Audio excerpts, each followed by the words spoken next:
Yes, good morning, students. Today I am Archana Shahi, lecturer commerce here. Discuss the topic that is types of plans. We have already discussed the meaning, features, importance, limitations, and management by objective topic of the planning chapter.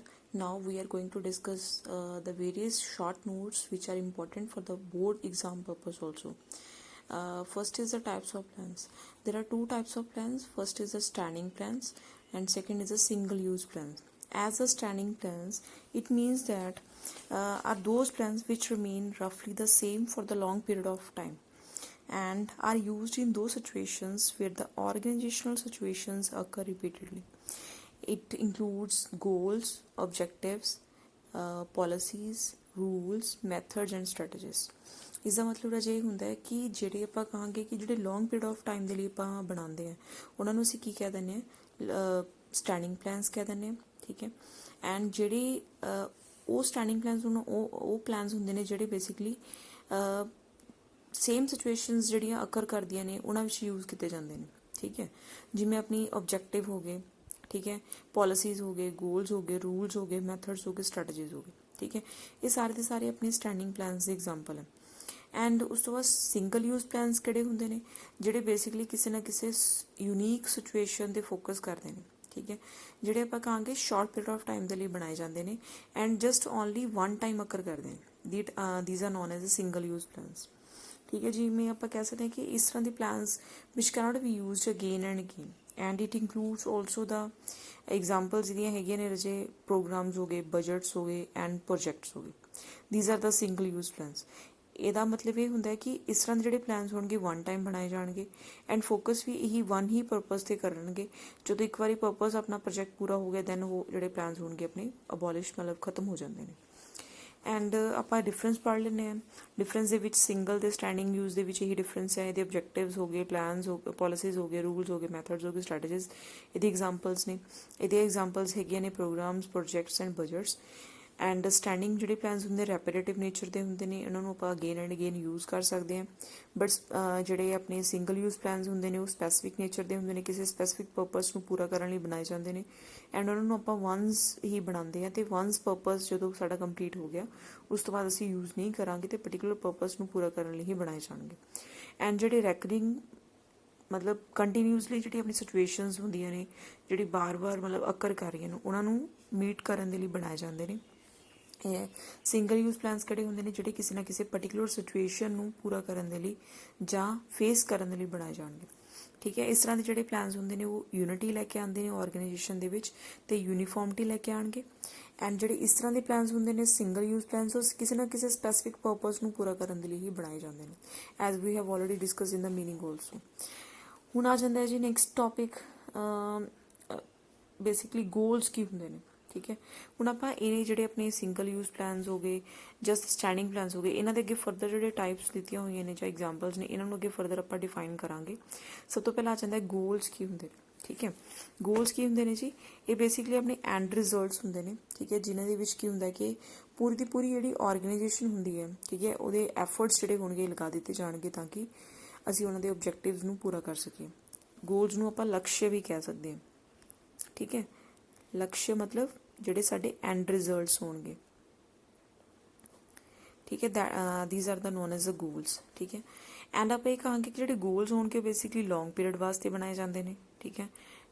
And goals ਦੇ ਵਿੱਚ ਇਹ ਵੀ ਗੱਲ ਹੁੰਦੀ ਹੈ ਕਿ whatever the goal is pursued it must have wider acceptability otherwise all the energies will be go waste. Goals must be exact, concrete, measurable and verifiable, ਠੀਕ ਹੈ। ਮਤਲਬ ਕੀ ਹੁੰਦਾ ਕਿ ਗੋਲਸ ਇਸ ਤਰ੍ਹਾਂ ਦੇ ਹੋਣੇ ਚਾਹੀਦੇ ਨੇ ਜਿਹੜੇ ਆਪਾਂ ਕੀ ਕਰ ਸਕੀਏ, ਜਿਨ੍ਹਾਂ ਨੂੰ ਅਸੀਂ ਅਚੀਵੇਬਲ ਵੀ ਕਰ ਸਕੀਏ, ਮੈਜ਼ਰੇਬਲ ਵੀ ਹੋ ਸਕਣ ਐਂਡ ਆਪਣੇ ਮਤਲਬ ਇਹ ਨਾ ਹੋਵੇ ਕਿ ਅਸੀਂ ਮਤਲਬ ਸਾਡੇ ਲਈ ਐਗਜ਼ੈਕਟ ਗੋਲ ਸਾਨੂੰ ਡਿਫਾਈਨ ਪਤਾ ਹੋਵੇ ਅਸੀਂ ਇਹ ਵਾਲੇ ਰਿਜ਼ਲਟਸ ਅਚੀਵ ਕਰਨੇ ਆ, ਠੀਕ ਹੈ। ਜਿਹੜੇ ਲੌਂਗ ਪੀਰੀਅਡ ਆਫ ਟਾਈਮ ਦੇ ਲਈ ਅਸੀਂ ਬਣਾਉਂਦੇ ਹਾਂ ਉਹਨਾਂ ਨੂੰ ਆਪਾਂ ਗੋਲਸ ਕਹਿ ਦਿੰਦੇ ਹਾਂ। ਇਹਦੀ ਐਗਜ਼ਾਮਪਲਸ ਵੀ ਦਿੱਤੀਆਂ ਹੋਈਆਂ ਨੇ, ਜਿਵੇਂ ਗੋਲ ਦੀ ਐਗਜ਼ਾਮਪਲ ਹੈਗੀ ਫਸਟ ਹੈਗੀ ਆਪਣੀ ਕਿ ਆਪਾਂ ਨੇ ਅਗਰ ਕਿਸੇ ਕਸਟਮਰ ਦੇ ਨਾਲ ਰਿਲੇਸ਼ਨਸ਼ਿਪ ਨੂੰ ਡਿਫਾਈਨ ਕਰਨਾ, ਇੰਪਰੂਵ ਕਰਨਾ। ਨੈਕਸਟ ਆ ਜਾਂਦਾ ਕਿ ਆਪਣੇ ਜਿਹੜੇ ਸੇਲਸ ਵੋਲੀਅਮ ਉਹਨੂੰ ਇੰਪਰੂਵ ਕਰਨਾ, ਠੀਕ ਹੈ। ਜਾਂ ਆਪਾਂ ਕਹਾਂਗੇ ਕਿ ਸਾਡੀ ਕੁਆਲਿਟੀ ਆਫ ਪ੍ਰੋਡਕਟ ਨੂੰ ਇੰਕਰੀਜ਼ ਕਰਨਾ ਜਾਂ ਇੰਪਰੂਵ ਕਰਨਾ, ਠੀਕ ਹੈ। ਜਾਂ ਆਪਾਂ ਕਹਾਂਗੇ ਕਿ ਅਸੀਂ ਮੈਨੇਜਰੀਅਲ ਜਿਹੜੀ ਫੋਰਸ ਹੈ ਉਹਨਾਂ ਨੂੰ ਮਲਟੀ ਟੈਲੈਂਟਡ ਬਣਾਉਣਾ, ਮਲਟੀ ਸਕਿਲਡ ਬਣਾਉਣਾ। ਇਹ ਸਾਰੇ ਦੇ ਸਾਰੇ ਐਗਜ਼ਾਮਪਲਸ ਕਿਹਦੀਆਂ ਹੋਣਗੀਆਂ, ਆਪਣੀ ਗੋਲਸ ਦੀ ਐਗਜ਼ਾਮਪਲਸ ਹੋਣਗੀਆਂ। ਠੀਕ ਹੈ ਜੀ। ਉਸ ਤੋਂ ਬਾਅਦ ਨੈਕਸਟ ਟੌਪਿਕ ਆ ਜਾਂਦਾ ਸਾਡਾ ਆਬਜੈਕਟਿਵਸ। ਆਬਜੈਕਟਿਵਸ ਕੀ ਹੁੰਦੇ ਨੇ ਰਾਜੇ? ਆਬਜੈਕਟਿਵਸ ਜਿਹੜੇ ਹੋਣਗੇ ਬੇਸਿਕਲੀ ਸਭ ਤੋਂ ਪਹਿਲਾਂ ਆਪਾਂ ਗੋਲਸ ਡਿਫਾਈਨ ਕਰਦੇ ਹਾਂ ਕਿਸੇ ਵੀ ਆਰਗੇਨਾਈਜੇਸ਼ਨ ਦੇ, ਉਸ ਤੋਂ ਬਾਅਦ ਸਾਡੇ ਜਾ ਕੇ ਆਬਜੈਕਟਿਵਸ ਆ ਜਾਂਦੇ ਨੇ। ਆਬਜੈਕਟਿਵ ਜਿਹੜੇ ਹੁਣ ਕੀ ਹੁੰਦੇ ਨੇ, it is known as a destination where the business enterprise wish to go. ਠੀਕ ਹੈ, ਮਤਲਬ ਕੀ ਹੁੰਦਾ ਕਿ ਇਸ ਤਰ੍ਹਾਂ ਦੀ ਡੈਸਟੀਨੇਸ਼ਨ ਮਤਲਬ ਹੁੰਦੀ ਹੈ ਜਾਂ ਆਪਾਂ ਪਾਥ ਕਹਿ ਸਕਦੇ ਹਾਂ ਜਿੱਥੇ ਆਪਣੀ ਆਰਗੇਨਾਈਜੇਸ਼ਨ ਕੀ ਕਰਨਾ ਚਾਹੁੰਦੀ ਹੈ, ਪਹੁੰਚਣਾ ਚਾਹੁੰਦੀ ਹੈ। ਠੀਕ ਹੈ, ਗੋਲ ਜਿਹੜੇ ਹੋਣਗੇ ਲੌਂਗ ਪੀਰੀਅਡ ਲਈ ਬਣਾਏ ਜਾਂਦੇ ਨੇ, ਆਬਜੈਕਟਿਵ ਜਿਹੜੇ ਹੋਣਗੇ ਬੇਸਿਕਲੀ ਸ਼ਾਰਟ ਪੀਰੀਅਡ ਲਈ ਬਣਾਏ ਜਾਂਦੇ ਨੇ। ਠੀਕ ਹੈ, ਗੋਲਸ ਨੂੰ ਪੂਰਾ ਕਰਨ ਦੇ ਲਈ ਅਸੀਂ ਕੀ ਕਰਦੇ ਹਾਂ, ਆਬਜੈਕਟਿਵਸ ਬਣਾਉਂਦੇ ਹਾਂ। ਇੱਕ ਗੱਲ ਧਿਆਨ 'ਚ ਰੱਖਣੀ ਹੈ। ਠੀਕ ਹੈ, ਗੋਲਸ ਜਿਹੜੇ ਹੋਣਗੇ ਆਪਣੇ ਐਂਡ ਰਿਜ਼ਲਟਸ ਹੋਣਗੇ, ਆਪਣੀ ਆਰਗੇਨਾਈਜੇਸ਼ਨ ਕਿਉਂ ਇਸਟੈਬਲਿਸ਼ ਕੀਤੀ ਹੈ ਉਹ ਬੇਸਿਕਲੀ ਗੋਲਸ ਦੁਆਰਾ ਡਿਫਾਈਨ ਕੀਤਾ ਜਾਊਗਾ। ਬਟ ਆਬਜੈਕਟਿਵਸ ਕੀ ਹੋਣਗੇ, ਜਦੋਂ ਅਸੀਂ ਨੇ ਆਰਗੇਨਾਈਜੇਸ਼ਨ ਇਸਟੈਬਲਿਸ਼ ਕੀਤੀ ਸੀ ਸਾਡਾ ਮੇਨ ਗੋਲ ਕੀ ਸੀਗਾ, ਉਹਨਾਂ ਨੂੰ ਅਸੀਂ ਪੂਰਾ ਕਰਨ ਲਈ ਸ਼ਾਰਟ ਟਰਮ ਪਰਪਸ ਦੇ ਪਲਾਨਸ ਬਣਾਵਾਂਗੇ। These are known as objectives. ਠੀਕ ਹੈ ਜੀ। ਜੇ ਆਪਾਂ ਕਹਾਂਗੇ ਕਿ ਪੂਰੀ ਦੀ ਪੂਰੀ ਜਿਹੜੀ ਐਕਟੀਵਿਟੀਜ਼ ਹੋਣਗੀਆਂ ਅਸੀਂ ਉਹਨਾਂ ਵੱਲ ਲਗਾ ਦਾਂਗੇ ਜਿੱਥੇ ਸਾਡੇ ਲਕਸ਼ ਜਿਹੜਾ ਹੋਊਗਾ ਜਾਂ ਸਾਡਾ ਜਿਹੜਾ ਬੇਸਿਕਲੀ ਗੋਲ ਹੋਊਗਾ ਉਹ ਕੰਪਲੀਟ ਹੋਏਗਾ। These are known as objectives. ਹੁਣ ਆਪਾਂ ਇਹ ਕਹਾਂਗੇ ਕਿ ਡਿਫਰੈਂਟ ਡਿਪਾਰਟਮੈਂਟਲ ਲੈਵਲ 'ਤੇ ਵੀ ਆਪਣੀ ਜਿਹੜੀ ਬੇਸਿਕਲੀ ਆਬਜੈਕਟਿਵਸ ਬਣਾਏ ਜਾਂਦੇ ਨੇ। ਠੀਕ ਹੈ, ਤਾਂ ਉਹਨੂੰ ਆਪਾਂ ਆਬਜੈਕਟਿਵਸ ਦੇ ਵਿੱਚ ਕੰਸੀਡਰ ਕਰ ਲਾਂਗੇ। ਠੀਕ ਹੈ, ਜਿੰਨੇ ਵੀ ਐਫਰਟਸ ਲਗਾਏ ਜਾਣਗੇ ਉਹ ਸਾਰੇ ਦੇ ਸਾਰੇ ਆਪਣੇ ਕਿਸ 'ਚ ਆ ਜਾਣਗੇ, ਆਬਜੈਕਟਿਵਸ 'ਚ ਆ ਜਾਣਗੇ। ਠੀਕ ਹੈ, ਜੇ ਆਪਾਂ ਕਹਿ ਦਾਂਗੇ ਕਿ ਸ਼ਾਰਟ ਟਰਮ ਤੇ ਲੌਂਗ ਟਰਮ ਆਬਜੈਕਟਿਵਸ ਵੀ ਹੋ ਸਕਦੇ ਨੇ। ਠੀਕ ਹੈ, ਇਕਨੋਮਿਕ ਤੇ ਸੋਸ਼ਲ ਆਬਜੈਕਟਿਵ ਵੀ ਹੋ ਸਕਦੇ ਨੇ। ਤੇ ਇਹਦੀ ਐਗਜ਼ਾਮਪਲ ਕੀ ਹੋ ਸਕਦੀ ਹੈ, ਜਿਵੇਂ ਹੁਣ ਆਪਾਂ ਪਹਿਲਾਂ ਗੱਲ ਕੀਤੀ ਸੀ ਕਿ ਜਿਹੜੇ ਗੋਲਸ ਹੁੰਦੇ ਨੇ ਉਹਦੇ ਵਿੱਚ ਇੰਪਰੂਵਮੈਂਟ ਕਰਦੇ ਹਾਂ ਆਪਾਂ ਸੇਲਸ ਵੋਲੀਅਮ ਦੀ। ਠੀਕ ਹੈ, ਬਟ ਆਬਜੈਕਟਿਵ ਦੇ ਵਿੱਚ ਕੀ ਆਪਾਂ ਗੱਲ ਕਰਾਂਗੇ, ਆਪਾਂ ਇਹ ਚੈੱਕ ਕਰਾਂਗੇ ਕਿ ਪ੍ਰੋਡਕਟ ਦੀ ਸੇਲ ਇੰਕਰੀਜ਼ ਕਰਨੀ ਹੈ, ਕਿੰਨੀ ਸੇਲ ਇੰਕਰੀਜ਼ ਕਰਾਂਗੇ, 20% ਇੰਕਰੀਜ਼ ਕਰਨੀ ਹੈ, 30% ਇੰਕਰੀਜ਼ ਕਰਨੀ ਹੈ ਜਾਂ 40% ਇੰਕਰੀਜ਼ ਕਰਨੀ ਹੈ। ਠੀਕ ਹੈ ਜੀ। ਜਾਂ ਆਪਾਂ ਕਹਾਂਗੇ ਕਿ ਅਸੀਂ ਜਿਹੜਾ ਕੁਆਲਿਟੀ ਰਿਜੈਕਸ਼ਨ ਹੈ, ਮਤਲਬ ਸਪੋਜ਼ ਸਾਡੇ ਪ੍ਰੋਡਕਟਸ ਜਿਹੜੇ ਨੇ ਉਹ ਮਤਲਬ ਅਸੈਪਟੇਬਲ ਨਹੀਂ ਹੋ ਰਹੇ, ਕਸਟਮਰ ਅਸੈਪਟ ਨਹੀਂ ਕਰ ਪਾ ਰਹੇ। ਠੀਕ ਹੈ, ਤਾਂ ਉਸ ਦੀ ਜਿਹੜੀ ਕੁਆਲਿਟੀ ਰਿਜੈਕਸ਼ਨ ਆ ਉਸ ਨੂੰ ਰਿਡਿਊਸ ਕਰਨਾ। ਠੀਕ ਹੈ, ਪਹਿਲਾਂ ਸਾਡੀ ਸੀਗੀ 5%, ਹੁਣ ਅਸੀਂ ਰਿਡਿਊਸ ਕਰਕੇ 2% 'ਤੇ ਲੈ ਕੇ ਆਉਣਾ।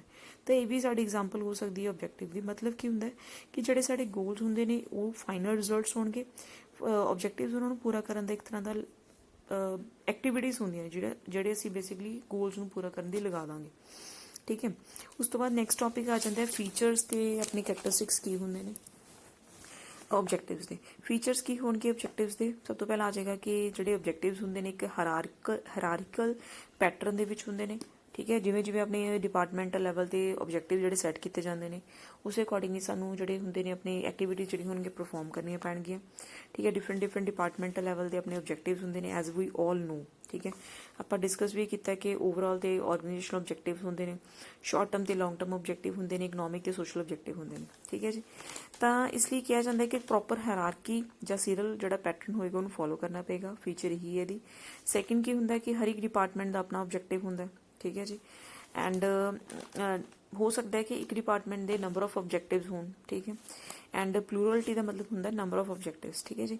ਐਂਡ ਉਸ ਤੋਂ ਬਾਅਦ ਇਹ ਵੀ ਕਹਿ ਸਕਦੇ ਹਾਂ ਆਪਾਂ ਕਿ ਇੱਕ ਆਥਰ ਨੇ ਆਪਾਂ ਨੂੰ ਐਗਜ਼ਾਮਪਲ ਆਪਣੀ ਡੈਫੀਨੇਸ਼ਨ ਵੀ ਦਿੱਤੀ ਹੈ। Drucker says that objectives of the business can set regarding the productivity. ਕਿਸੇ ਦੀ ਇੰਪਲੋਈਜ਼ ਦੀ ਪਰਫੋਰਮੈਂਸ ਨੂੰ ਮੈਜਰ ਕਰਨ ਦੇ ਲਈ ਵੀ ਆਪਾਂ ਮਤਲਬ ਆਬਜੈਕਟਿਵ ਸੈੱਟ ਕਰ ਸਕਦੇ ਹਾਂ ਕਿ ਉਹਨਾਂ ਦੀ ਪਰਫੋਰਮੈਂਸ ਕਿੰਨੀ ਅੱਛੀ ਦੇ ਰਹੇ ਨੇ ਉਹ। ਠੀਕ ਹੈ, ਐਂਡ ਗੁੱਡਵਿਲ ਨੂੰ ਮੈਜਰ ਕਰਨਾ।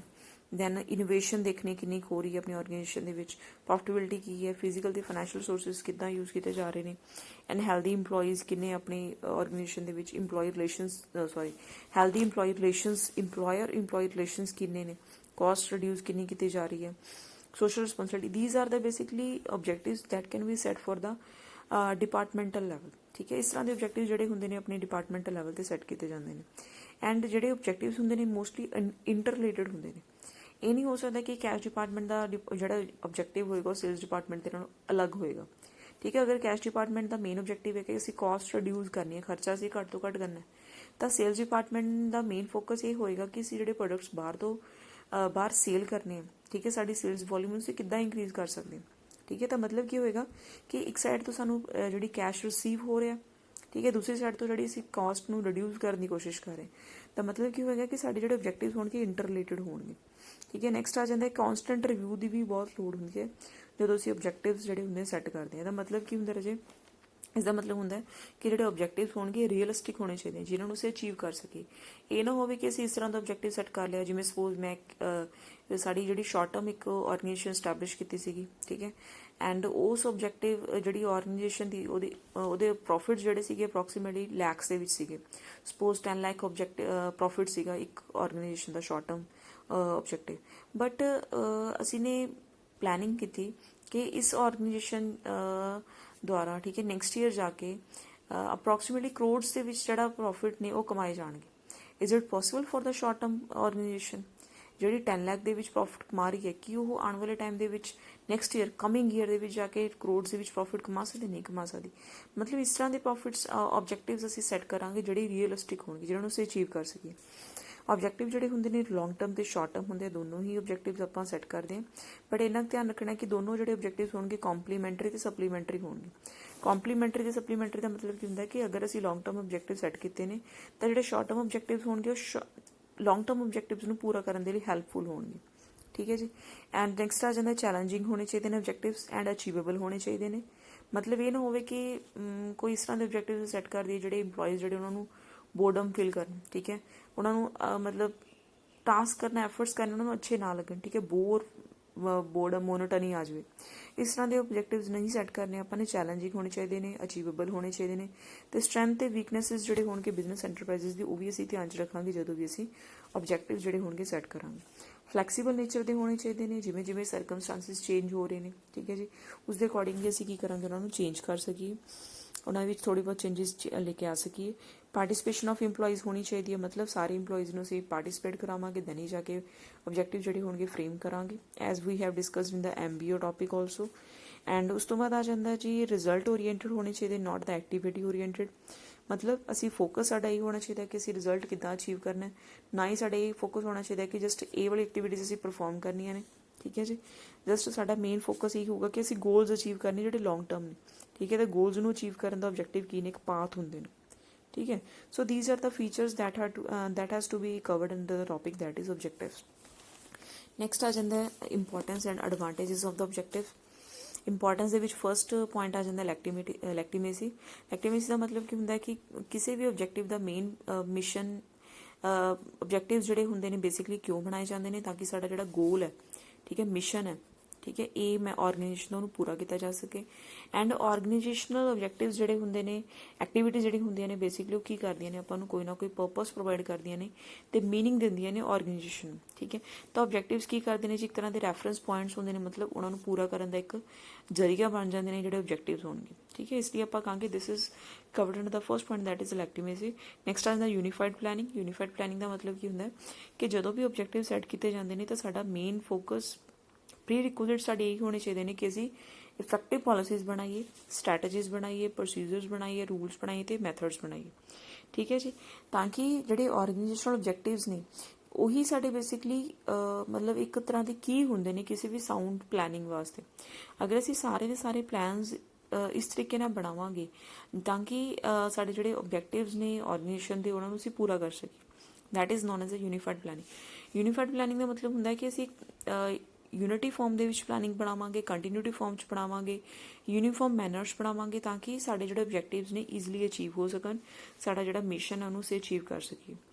Next a source of motivation.